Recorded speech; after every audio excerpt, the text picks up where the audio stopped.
featuring Professor Ken and Reek in the Lion's Den. Biology versus psychology. You know, people don't think it's a difference in that, but in the world we live in, that counts. And when it counts, hopefully when to implement either or. What say you, Professor Ken, on this particular topic? I mean, we can go as far as back 1913, the Willie Lynch theory. Willie Lynch said that if you can train a horse to the point where you break him, he said he'd teach the baby horse how to respect you. He said, would you teach the horse 400 years after you taught that horse, he'd still react in that manner? And then he applied it to slavery. He said, if you teach the slaves, if you take the light-skinned versus the dark-skinned, the tall versus the slim, or the tall versus the short, the fat versus the skinny, and tell them that light skin is good and dark skin is dirty, he said they'll grow up to believe that. You teach them to be divisive or divided, they'll believe that. That's a mind game. You know what I'm saying? So what he proved was that the psychological image of slavery is far greater than the physical chain of slavery, because here it is, we've been out of slavery for many, many years, and we still killing ourselves. You know what I'm saying? We still falling for the trap. We still going out the penitentiary and working for slave labor because they was able to get into our psychology. Right. And the same thing with any human being. You know, the most successful men in world women are not the ones that deal with the physicality, the biology, but the ones that deal with the psychology. You done seen it before. You done seen the pretty broad man that running up and down the street, acting crazy, kicking cars and throwing bricks at the window and everything because this dude done got into her head. You know what I'm saying? Yeah. And this could be an ugly dude. He's like, man, why is she tripping on that ugly dude? Hey, baby, look at me. You know, I'm gorgeous, I'm handsome, you know what I'm saying? Let me be the one, you know what I'm saying, that saved the day. But the dude can put so much psychology on her that she forgot about her biology. You can put so much psychology on somebody, they'll forget that they're beautiful. And that's what they call wearing a person down. If you tell a pretty woman every day that she ugly, you ain't nothing, you ugly, you ain't nothing, you ain't nothing. After a while, she'll begin to believe that. It's easy for a person to believe the lie that was told for 1,000 times than the truth that was told for the first time. Once we lose our ego, we lose our amigo. So, you know, you got to be your best friend. You got to have confidence. But once somebody take that confidence away from you, it's a rap.com. You know, it was one psychologist, I think it was Pivlo, he talked about how you train a dog. He said if you take some food and you ring a bell every time the food is served, he said that dog would come and he would get that food every day. Psychology. Right. He said then one day you ring the bell and then you put the bowl down there, ain't no food there, the dog gonna still come, but he gonna go crazy. He gonna be jumping all up. Where's the food? You know, the same thing, you know, when you say, well, man, dude, 500 pounds, man. Dude, 250 pounds, man, but he worked for that little short dude. Well, the little short dude understands psychology. Dude is about physicality and biology. You know what I'm saying? He's dealing with the anatomy, dude dealing with the psychology, the mind. You know, so take another example. If you take an elephant straight out the jungle and you put a chain and ball, or you chain his feet, right, that elephant gonna pull every day for a whole year trying to break from that chain. But the minute you take that chain out and put a rope in there, and he try to pull away, even though it ain't no chain on there, you done got in the elephant head. All he got to do is feel a slight resistance.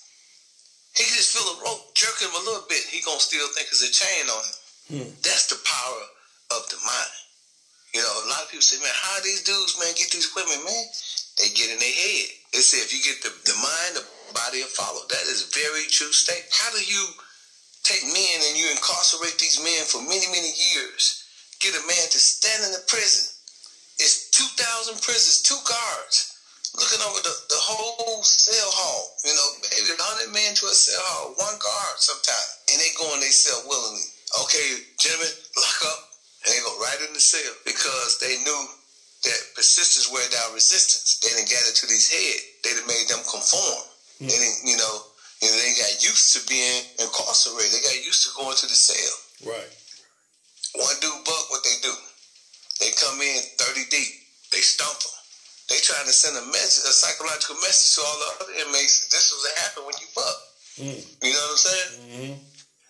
You know, you can get a broad mind, and you ain't got to have sex with her. You can just touch her. She gonna nut all over herself. Because she gonna spend so much time thinking about what could be instead of what is. Right. So that gives you an advantage because you done got into her head first. And once you get into somebody's head, you know what I'm saying, you're gonna get the bread because that's just how it go. You know, take for instance, when people join gangs, there's one leader. He controls the whole gang. Why? Because it's a set of repetitive rules that they keep on reading until it get in their head, and they be like, man, you know, I'm this, I'm that. You know what I'm saying? These are our laws. They throw up hand signs. Man, these are our gang signs. And they conform to the gang. You know, and the leader can tell them to do whatever. You know, same thing with a broad. You know what I'm saying? You can tell her to do whatever, she gonna do it. Because once you get the head, the body follows. So you know what I'm saying? That's the difference between physiology, biology, and psychology.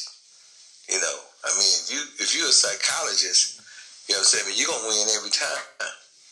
You know what I mean? Because it's just like that elephant. You know, once you got an elephant head, you put a string. You ain't gotta put a rope on it. You put a string, the same thread that you use to thread clothes. If he feel a little niche that he's being still detained, he gonna sit his butt down because you didn't get into his head. And that's the same thing with African Americans. You know, we have not took the psychological chains of slavery off our head. That's why we still think like a slave. That's why we still hate each other. We were taught to hate each other. We were taught to cross one another. They had to use that system of manipulation in order to control us because that was the only way to get control. They had to get in our head. They had to beat us. You know, one of the things that Malcolm said in his book, The Autobiography of Malcolm X, he said that when they would leave Ghana and they get to the Canary Islands, which is like a stop post where they use the bathroom and regroup and everything that, he said as soon as they got to the Canary Islands, he said the first thing the slave master would do is take a knife and stick it into the pregnant woman, cut her stomach open, reach in there and grab the body and hold the body up to let the slaves know that I got life and death in my hand. Then another thing Malcolm said they would do, he said when they had an old man, he was rebellious, he had influence, he was like a villager or elder in the village, he said they would take him and they would tie him to 2 trees and they'd cut both of the trees and let the trees break and split his body in half and made all the slaves watch it. What you think that was doing? You know, that was psychologically putting fear into the slaves. Right. You know, when a slave rebelled, you could see it in roots. You know, look what they did to Kuta Kinte. They make you watch why they beat that slave with a rope. Or we can step it up to modern times with all these different social media platforms when we was going through all that time where cops were shooting brothers and all that kind of thing, you know, playing out on different platforms. You know, that's sending a psychological message. Hey, man, psychology is always going to rule over biology and physiology. The mind controls everything. Your mind is the same thing to tell your feet to move, tell you when to eat, tell you when to boo-boo, tell you when to cough, tell you when you're thirsty. It's all in the mind, Jack. It's all in the mind, Jack. It's all in the mind, Jack. This is my book, The Art of Human Chess. It's a bestseller, New York best time seller. This book here sold millions, sold all over the world, all throughout the prison system. This is the book, The 48 Laws of Game, Pimpology. Make sure you get these books. If you don't want to buy the hardcover, if you don't want to buy the paperback, then the best thing to do is go to iTunes on your cell phone and type in my name, Pimpin Ken, and I guarantee you the book will pop up. If that don't work, go to audiobook.com, type in my name. If that don't work, go to amazon.com, type in my name. Anywhere books are sold all over the country, you can get my books. These are my bestseller books. You hear people talk about them all the time on Instagram, on Snapchat. These are definitely some good reads. Please get my book. I guarantee you that you will never be the same. Your life will be impacted, and also your life will be enhanced just by getting these 2 books, The Art of Human Chess and The 48 Laws of Game. Just like the 48 Laws of Power, just like The Art of War.